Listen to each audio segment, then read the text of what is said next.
Do you guys happen to have a grandma? I want to borrow her. I want to borrow your grandma. I want to do a social experiment. And I need a grandma to do it because I want someone that doesn't know much about entertainment culture, never heard about Dragon Age. And I will take your grandma, I'll take her away from you, and I will say, Grandma, I will give you $5,000 if you can do this research. It's not difficult. It's not complex, Grandma. Like, you can do this research. I want you to tell me why do you think Dragon Age Veilguard flopped. But you're not allowed to use mainstream media sources, just like anything else, right? So, like, she would go on Steam, she would look at the forums, she would look at the reviews, you would go on Twitter, she would go, like, on all these places, and everyone will tell her this is fucking woke. Like, it's incredibly expensive and it's super gay. Well, you get to be sat down, like your grandma will watch that clip that's very vital where a character gets to sit you down and lecture you about pronouns and about doing a barf and all that nonsense. And even your grandma was like, holy shit, like I'm not buying this for my nephew. But she will come to the right conclusion, right? Because it's everywhere. You go on YouTube and you get like another viral video, like fucking pronouns, you know? And so I expect your grandma to actually come up with the accurate answer because it's everywhere. It's in your face. And you can just ask random people and they will tell you why they didn't buy Dragon Age the Veilguard. So I think that while the grandma may not be very intelligent in the sense that she didn't spend 5 years at Gender Studies University to get into crippling student debt, she may have wisdom. Like, she may actually figure out how the world works using her tried and true method, which is browsing the internet and talking to people. But, no, apparently that's not why Dragon Age failed. We got the experts coming along. We got the people with the massive cope saying that the reason it flopped is because it shared no world elements. And it's like, what the fuck is that? Shit, no. I've never heard this criticism, you know, like I've never heard a single person. I mean, maybe there are, like maybe you can find to me a single guy out there that would say, you know, I would have bought Dragon Age, but unfortunately it had no shared world elements, and because of that, I chose not to invest any money in it. Apparently, EA has released a new financial earning call. And by the way, wasn't Jason Schreier, like another journalist, saying that this is a huge commercial success and it's a BioWare return to form? Didn't IGN gave it a 9? So is it the same people that now we need to listen to why it failed when they thought it's being successful in the first place? Like, how many times do they need to be wrong before we can say, yeah, I mean, the lamestream media is completely out of touch or disingenuous? So EA has released a new financial earning call. Apparently they're not happy with Dragon Age. They believe that it flopped, but they have a theory. Oh, Dios mío. Recently, EA admitted that Veilguard and flagship sports EA Sports had both underperformed. And in the new call, Wilson seems to draw a link between Veilguard's failure and its lack of shared world elements. Again, like this buzzword, this corporate thing, when you're trying to frame something in a different way but sound smart. It's kind of, you know, the same way that they perform spells in entertainment, right? Like the spells are written in Latin and they usually rhyme in order to make it look like it's something complex to learn.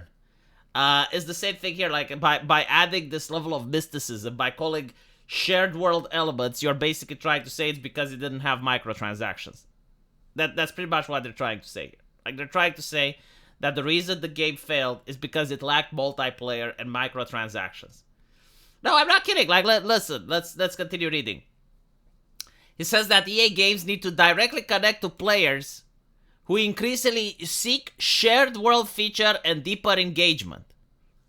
In other words, they want multiplayer elements.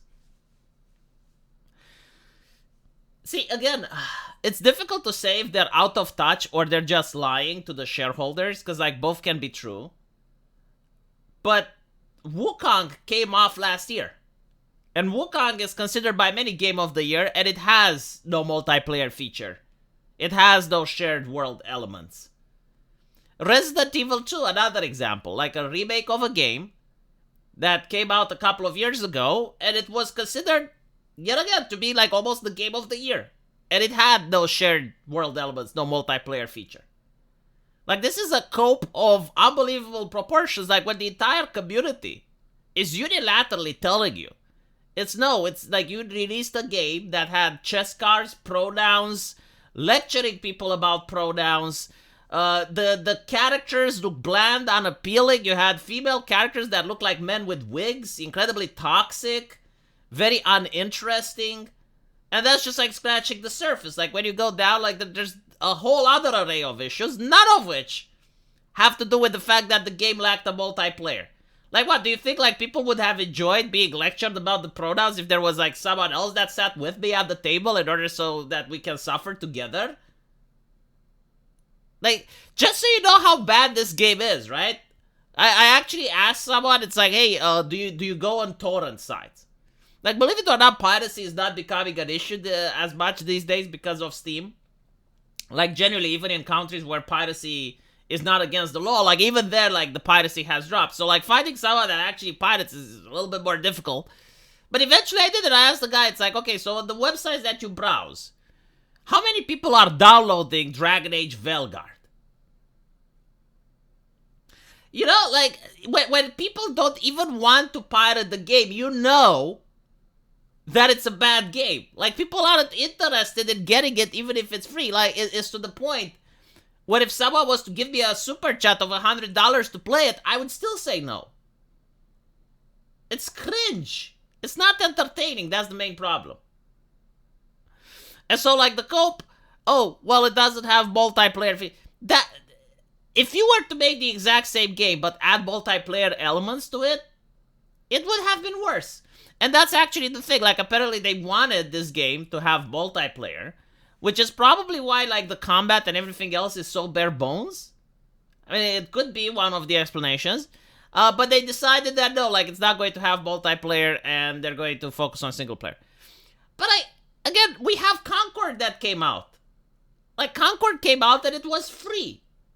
Like, when it first came out, a lot of journalists like to not mention this, but the beta stage of Concord was free to play. So, like, anyone could sign up on the beta and play Concord. And yet, despite all that, despite the fact that it had the shared world elements, and despite the fact that it was free to play and it had multiplayer, no one wanted it. Because it's gay. I'm not saying that it's something bad when something is gay. And I'm nothing against gay people, heaven forbid, but I don't see why I should spend $70 in order to see that in my entertainment, when I can spend $70 to see a different type of entertainment that's catered to me.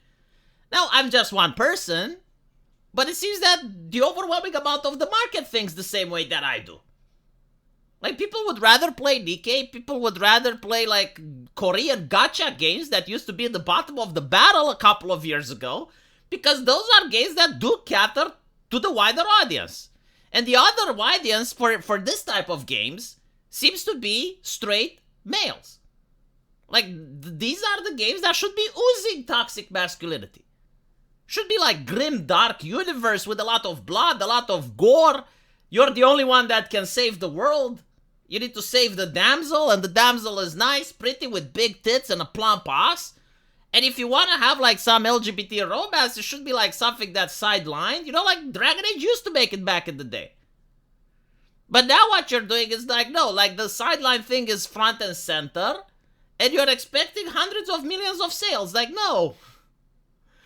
You know, like, you're catering to a very niche audience, and the Asian market understands this. Like, there are games that do cater, like, specifically to LGBT, but, like, they have, like, a very small budget.